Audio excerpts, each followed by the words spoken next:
El doctor Lucas Izzo, que es pediatra, lo invitamos por dos temas fundamentales. Esta semana fue el día de la lactancia materna y además estamos en pleno invierno y queremos saber cómo han evolucionado en los niños las enfermedades más comunes, como pueden ser las enfermedades respiratorias. Lucas, bienvenido, ¿qué tal? Buen día. Hola, buenos días, ¿cómo andan? Gracias por venir, Por favor, de nada. A ver, Lucas, la semana de el amamantar, esto creo que es internacional, ¿no? Sí, lo estábamos hablando hoy, hacíamos recapitulando un poco la historia. Recién en 1979 la ONU lo implementa en un documento por esta carrera que tenía con las empresas farmacéuticas con la leche de fórmula, donde la leche de fórmula se encontraba en lugares públicos, había mucha venta y eso había mermado la cantidad de gente que tenía lactancia materna, de madres, perdón, que tenían lactancia materna. Entonces implementa un documento en 1979, pero recién en 1990, en una declaración que se llama la Declaración de Innocenti, que fue en Italia, se hace un documento que aporta todos los beneficios y las propiedades y que esto se divulgue. Bien, porque los valores de lactancia materna habían disminuido al 20% de las personas que amamantaban. Y en 1992 se implementan lo que es el día de la semana de lactancia materna, que es en Argentina del 1 de agosto al 7 de agosto. Esto no coincide en Europa. En Europa se toma la semana número 41 porque son dos, es la primera semana después del parto. Claro. Y en Argentina lo que se toma es el mes de la lactancia materna. Uh-huh. Se incluye los 7 días de la semana, bien, y aparte del mes. Durante el mes se producen varios acontecimientos, bien. Desde el punto de vista público se llevan a cabo charlas, talleres y divulgación en los medios sobre lactancia materna. Que en definitiva era lo que estaba faltando. Sí. Cuando hoy hablábamos de estadística, estamos viendo que el 60%, 70% de las mujeres amamantan, pero que ese porcentaje disminuye a medida que pasan los meses, llegando más o menos aproximadamente al año a un 50% de las mujeres que habían empezado a amamantar que siguen amamantando. O sea, 1 de cada 2 chicos. Porque además, ¿cómo estás? Bien. Porque además esta cosa de debo trabajar y ahora eso está muy solucionado, todas las empresas, todo el mundo tiene esa disposición de otorgarle la posibilidad de amamantamiento a cada madre, ¿no? Sí. Gracias a Dios, hoy por hoy hay leyes que defienden la lactancia natural y materna. Claro. Esto hace que la mujer que viva cerca de su casa pueda hasta su casa amamantarlo, uh-huh, o que se generen ciertos lugares que uno pueda amamantar. Bien. Igualmente se lucha día a día, no es que está como muy adoptado en la sociedad. Depende del trabajo, de los convenios que tiene cada uno con su empleador. Claro. Dada la posibilidad de la cercanía, digamos, del trabajo y su casa y su hogar, pero si no lo es así, ¿ella puede dejar leche para que sea amamantada por una tercera persona? Sí. O por lo menos provista. No, ni hablar. Mira, eso tiene que ver con la extracción.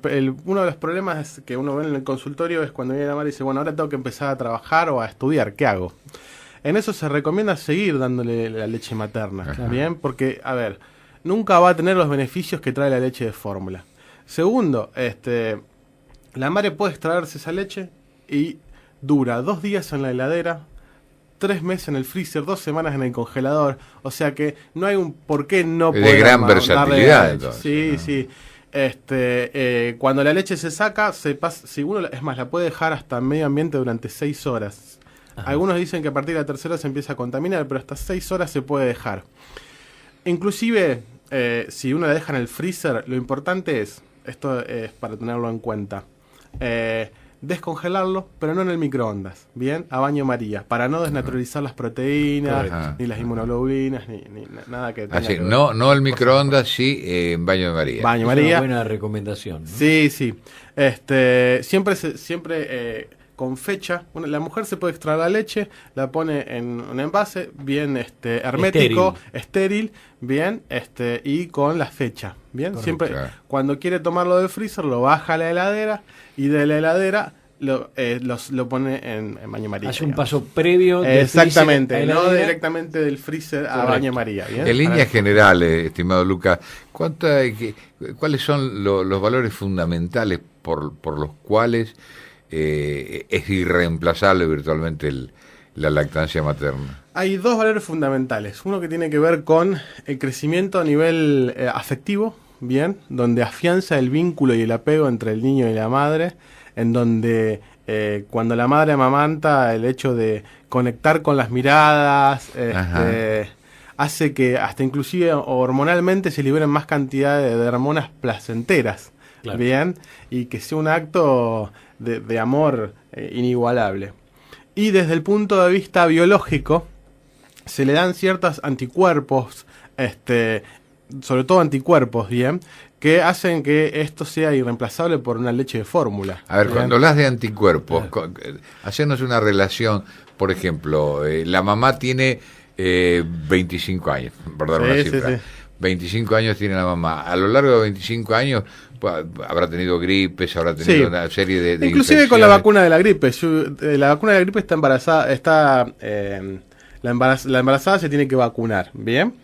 Ese anticuerpo que genera, después se lo va a pasar durante la lactancia los primeros meses. Claro. Bien, entonces, por eso es tan importante y por eso es tan irreemplazable. Le transmite sus propios anticuerpos. Los anticuerpos, generado, sí. De una enfermedad o de una vacuna que claro. Tuvo los meses anteriores indicadas. Claro.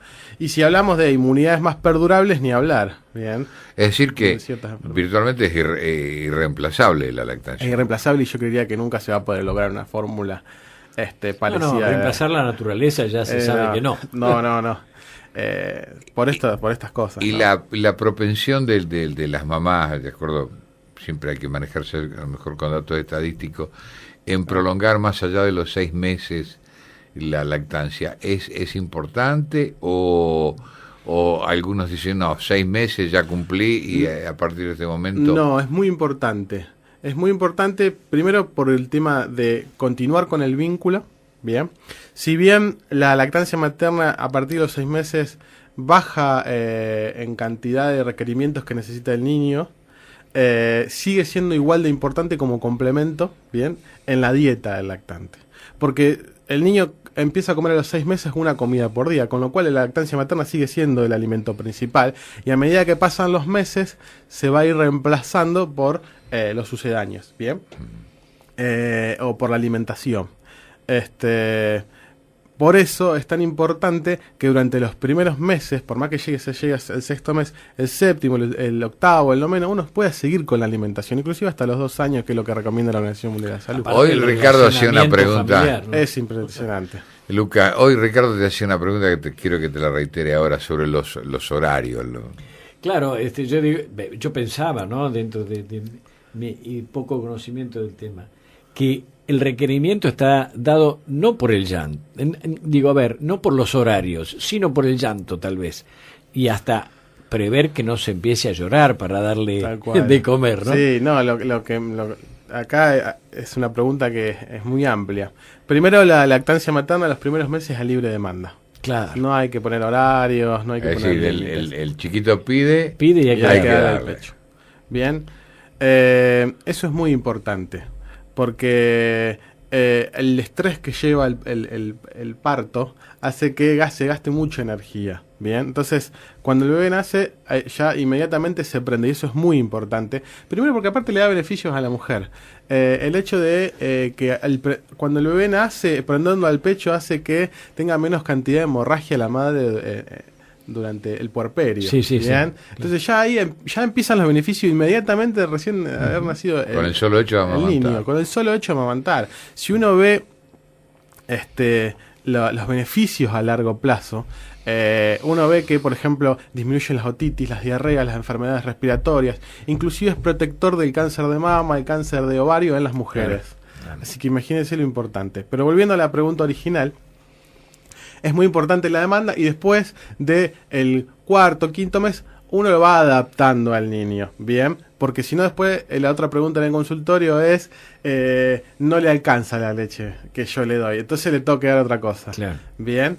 Y eso no es así, porque también los chicos tienen un reflejo, que es un reflejo oral, que todo lo que pasa por adelante lo chupetean, lo quieren comer, tomar, y cada cosa que uno le pone, por más que no tengan, lo manda a la boca, porque el chico reconoce el mundo por la boca los primeros meses. Entonces ya en esa etapa de la vida ya sí lo tiene que regular la mamá. Sí, sí. A ver, una regulación que también le permita llevar a la madre una vida acorde. Porque y aparte de eso, dentro de todo, también enseña a disponer horario de conducta. Los hábitos. Que se empiezan a aprender a partir del cuarto, quinto mes ya de estudios que dicen que los hábitos empiezan a aprenderse en ese momento. Eso lleva todo un periodo de transición, ¿bien? Entre que la madre pasa del libre demanda a adquirir los hábitos, ¿bien? En general los pediatras siempre decimos que no pasen más de 3 o 4 horas. Pero a partir del tercer o cuarto mes, cuando empiezan a cambiar los ritmos del sueño del bebé, eso hace que si el bebé tomó bien a la noche y quiere dormir 4 o 5 horas, hay que dejarlo. Cuando tenga hambre se va a despertar y ahí uno lo va a aprender. Claro. ¿Bien? Y se va a hacer entender meses no que se recomienda, hambre, ¿no? pero después sí. Y se va a hacer entender que tiene hambre. Sí, enseguida. De eso no cabe duda. La comunicación que logra la madre con la criatura es sensacional, porque ya después va a empezar a reconocer qué tipo de llanto es. Si es el de hambre, si es el de cambiame el pañal, si tengo frío, calor o me duele. A ver, ¿cómo es eso, Lucas? Es decir, hay distintas manifestaciones del llanto. A veces tiene que ver con el tipo de llanto. Cuando uno en el consultorio escucha al bebé llorar, enseguida pasa por 3 cosas. O está incómodo, o tiene mucha ropa, o tiene hambre, o hay que cambiar el pañal. Es básicamente... Así que los llantos suenan distintos. Porque es la única forma de expresarse que tiene el bebé. Bien. Entonces, pero tiene que haber una sensibilidad muy especial de parte del profesional también para captarlo, o es fácil. Eso surge desde el primer momento que el bebé nace, que toma comunicación con la madre, y entonces ese vínculo hace que el bebé tenga algún problema, que no sabe cómo expresarlo y llora. Obviamente que mientras menos bolilla le dan, llora cada vez más fuerte, ¿bien? Como se siente incómodo.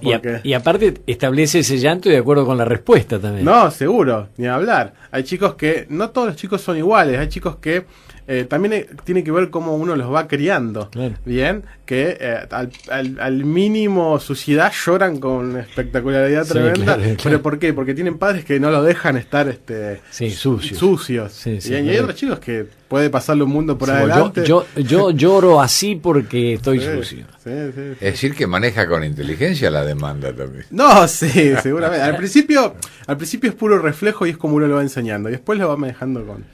Hoy hice un comentario errado porque lo hablábamos previo a la salida al aire, que hablaba de la contaminación por un suceso que ocurrió sobre el amamantamiento en la vía pública. Uh-huh.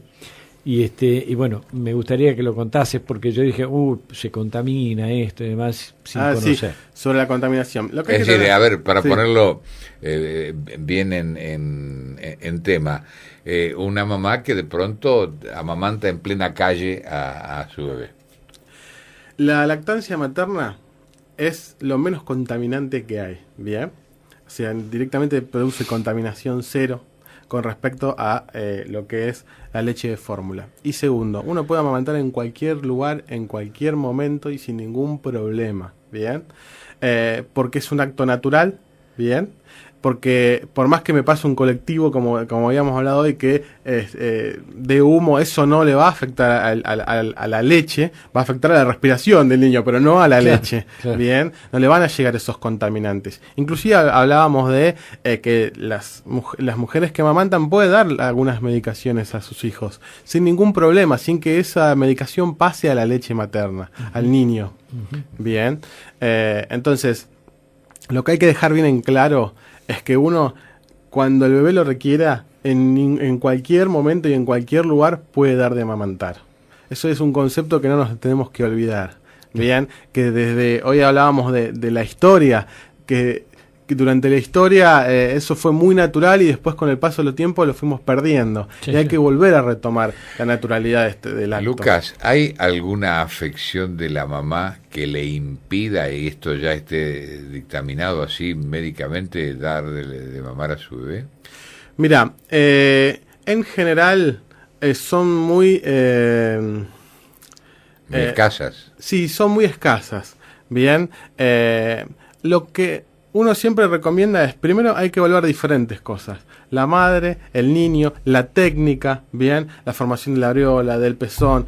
Y con respecto a eso también podemos hablar del tema de si hay enfermedades que contraindican la lactancia materna. Y las enfermedades que contraindican la lactancia materna son, la verdad, muy pocas. Podríamos hablar del HIV, pero es relativa. Podríamos hablar en general de la lactosemia, fenilcetonuria, bien, pero son también relativas. Todo depende del contexto, la accesibilidad que tenga la madre para tener una medicación acorde para afectar la enfermedad.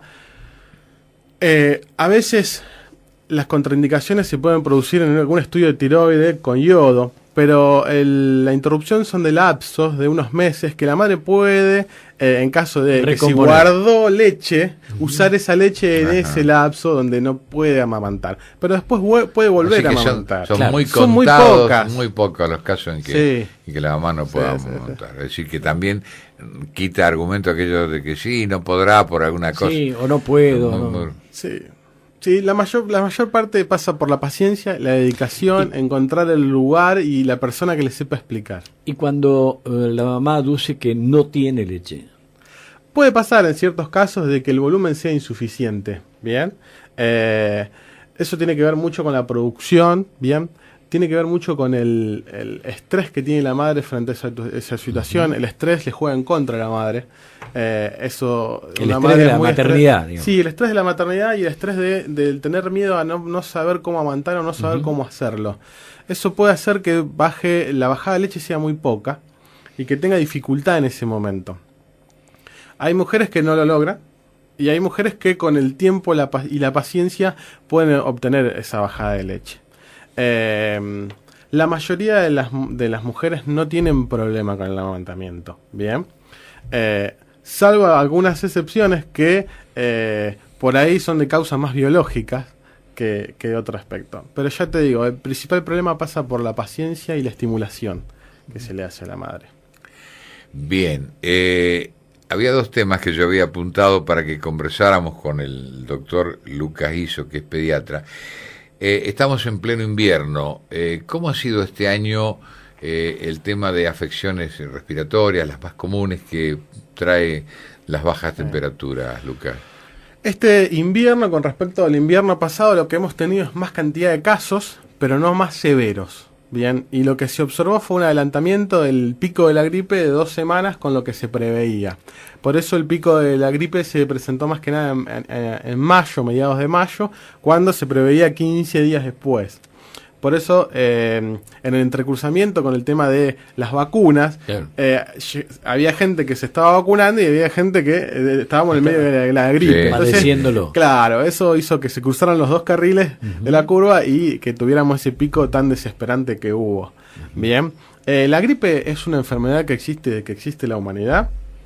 Hay aproximadamente 1 billón de casos en el mundo por año, con una severidad de 300.000 muertes, 300.000 casos severos, bien, por región. Y más o menos 5 millones de casos severos en el mundo, bien. Que además hacen condiciones también del paciente, ¿no es cierto? Sí. Tener gripe no significa que uno se va a morir. Eso es algo que tiene que tenerlo muy en cuenta.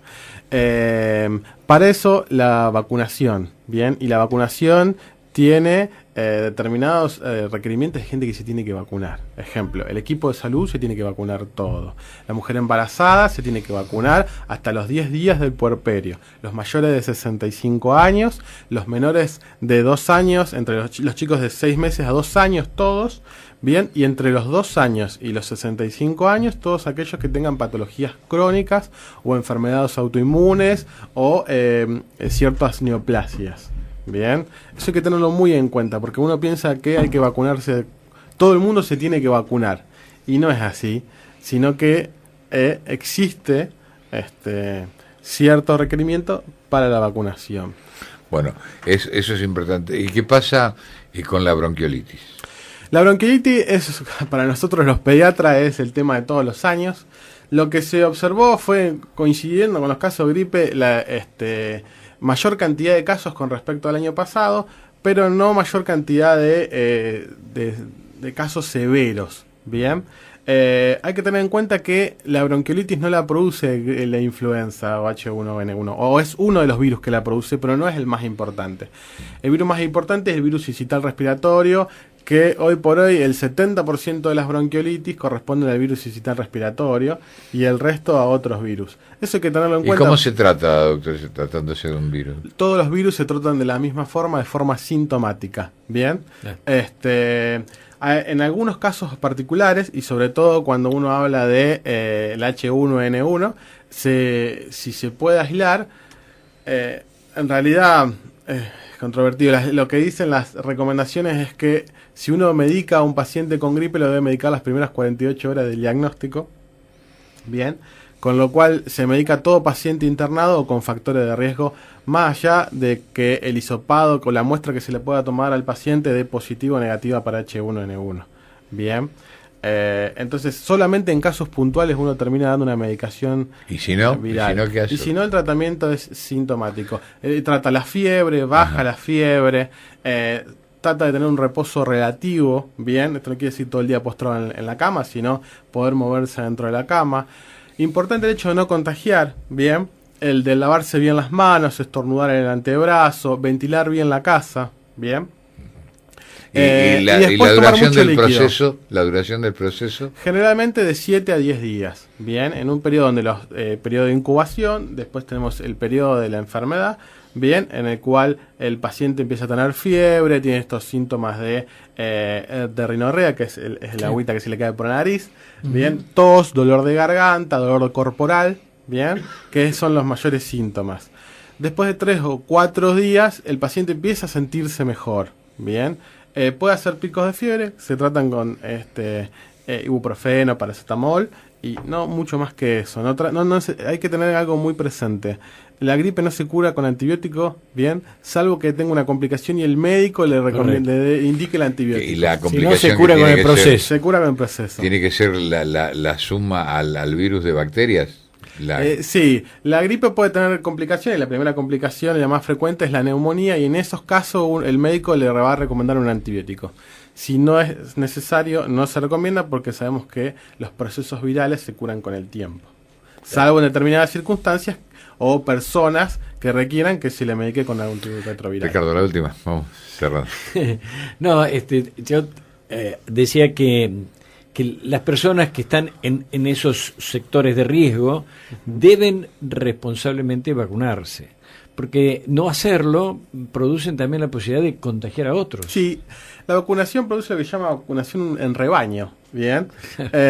Cuando yo me vacuno también protejo al de al lado. Claro. Y eso es muy importante tenerlo en cuenta, porque primero que debe ser un acto consciente, ¿bien?